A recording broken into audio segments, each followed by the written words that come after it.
pelvic floor strength, pelvic floor exercises. This is something that people talk about a lot. But what is the truth behind them? Because we all know about Kegels. I've heard the phrase now saying Kegels coming from somebody talking about to me about how he was trying to masturbate, and he said Kegeling like crazy, that he got the idea to do that from perhaps a misinterpretation of a book he'd read or something. And I mean, Kegels in themselves are kind of firm squeezes of the pelvic floor, right? And for people who've read Mantak Chia books, they're probably familiar with the idea of there's this concept of this Taoist squeeze of the perineum, which is supposed to move the orgasm up the body or move the ejaculation up the body. Now, if we're looking at like the pelvic floor, what is the pelvic floor? So essentially, right, the pelvic floor is actually, it's a whole set of muscles. It's not just one muscle, and that's like a big mistake people make sometimes. It's one muscle, and if there's an imbalance in those muscles, so some of them are too tight, some of them are too loose, for example, this kind of an imbalance can cause problems with the pelvic floor. So for example, people talk about incontinence being caused by a loose pelvic floor.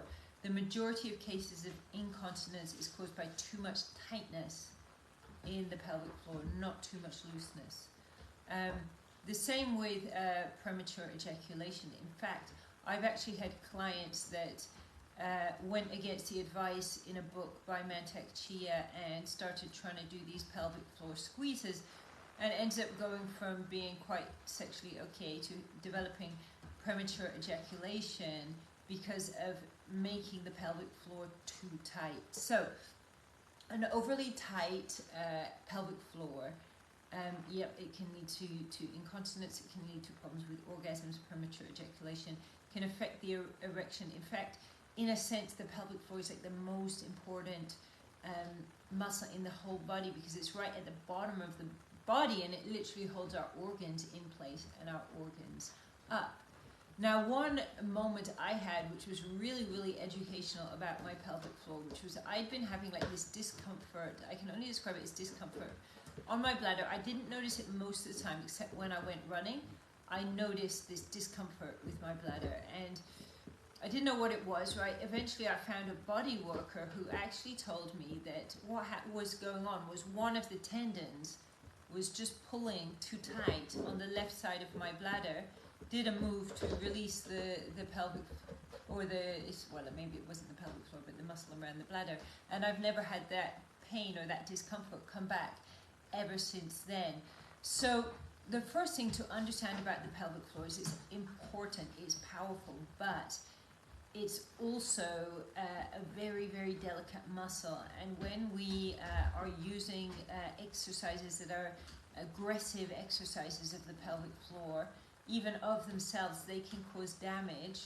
When we start to do exercises coming from the Taoist books, without a teacher, without doing the preliminaries, we're literally playing with fire. Because when someone reads about someone doing a lock with their pelvic floor in a Mantak Chia book, they're not just talking about squeezing the pelvic floor. It was a bit badly described, but the thing is, the book does say don't do this without a teacher, but essentially those exercises are designed as energetic exercises where you're working with energy. And if you do those exercises without the ability to cultivate, move, transform, transmute energy, and so on and so forth, essentially you're going to end up with problems. It can be problems with the prostate. One second. Amelia, calm down. Come on, over here. That's my pig. Yeah, problems with the prostate, and for women we can end up with a lot of problems as well.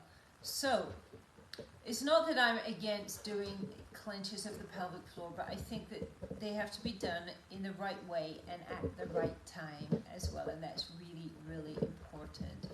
So the first, what I actually would say is the most important exercise to do with the pelvic floor is actually simply to practice deep, relaxed belly breathing with your thoracic diaphragm moving up and down.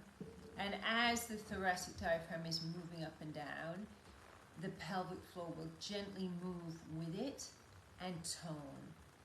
So about 10 to 20 minutes of that per day is a really great way to get the pelvic floor in a nice condition. And when you're thinking about the pelvic floor in a nice condition, imagine like a brand new rubber band, and you're pulling on this brand new rubber band and it's got all this elasticity in it. That's a perfect pelvic floor. If you have like an overstretched, tight rubber band that's about to break, this is a tight pelvic floor and you really, really don't want it, and it can cause all kinds of health problems. Now, when I teach clients about the pelvic floor exercises, we go in very, very gently. And speaking about this specifically in the context of the Tao exercises, I'll just mention two things about this. So if you have any questions while I'm talking, please put them in the comments. I'm going to come over to them and answer them in a moment. But if you, it is good to learn to isolate the different muscles in the pelvic floor and work with them. So basically, this can be done like through, if you follow a Taoist teacher, the Taoist way of using the jade egg, we do this. Also, it can be done, with various kinds of Taoist exercises, not just the jade egg, but others as well. The other thing I would say is when we're looking at Tao exercises, obviously everybody's thinking about moving energy up.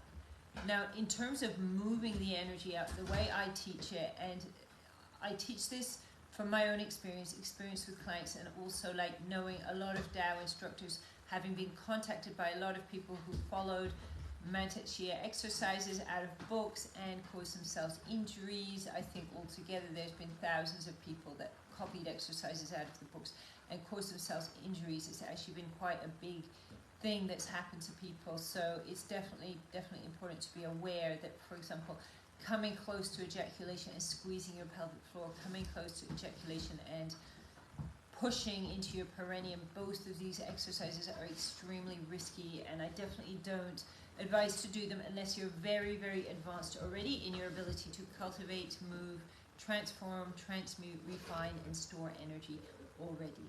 So I do teach that one can use very, very gentle pulsing. I say fish-like pulsing, right? I'm going to say don't do this exercise unless you've already practiced 5 or 6 weeks of inner alchemy already, okay? But once this certain level of clearedness has been experienced in the body through the practice of inner alchemy, through getting the energies out that don't belong there, once that basically like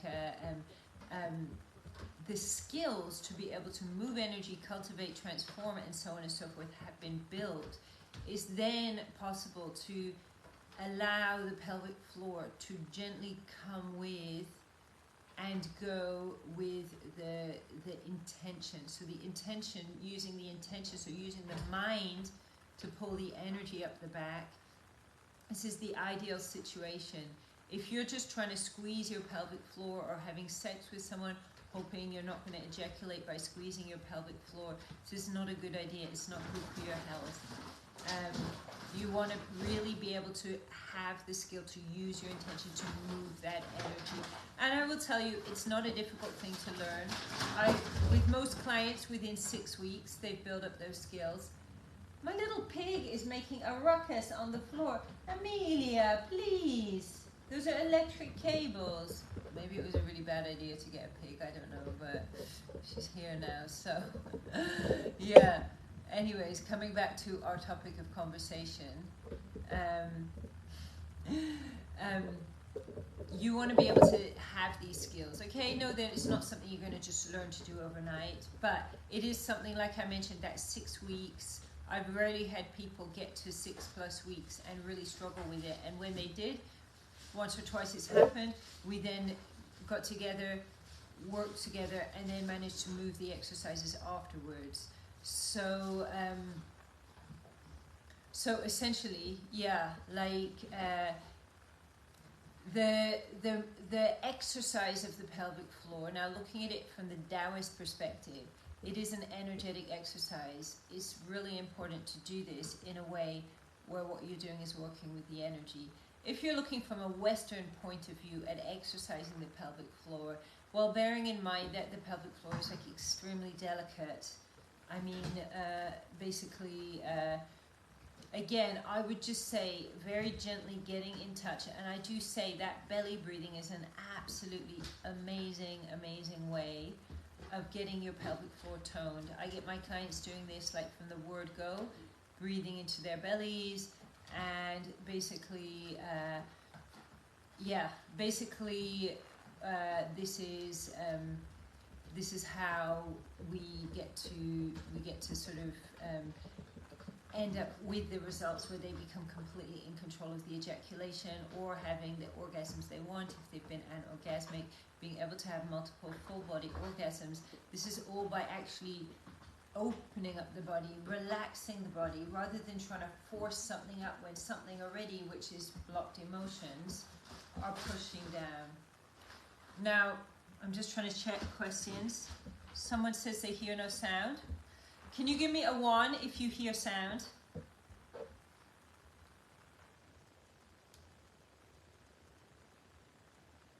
Do you hear sound?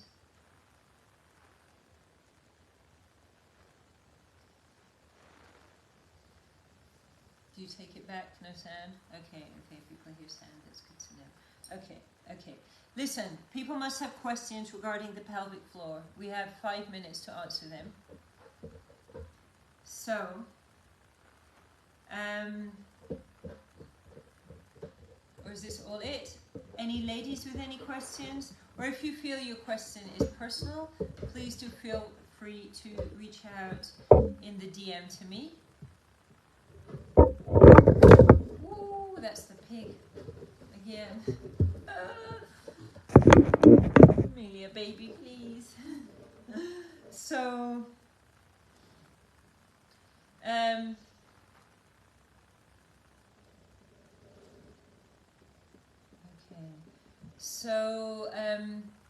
right, I think that this is a good summary of the pelvic floor exercises, and so I would like to basically say, as I don't see any questions coming up, do feel free to reach out to me in DM if you want to know a little bit more about the pelvic floor, you have any more questions. I've got a nice video explaining about the breathing process as well. I can get my assistant to send you for free, so if you want, please drop in the comment breathing exercise if you want that video to be sent to you to help you to learn a little bit more.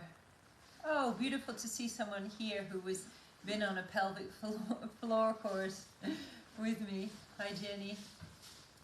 So, yeah, I hope this has been useful and helpful to me, and do feel free to reach out with any questions. Enjoy the rest of your day or your evening, and guys, see you in just over 10 minutes. Bye.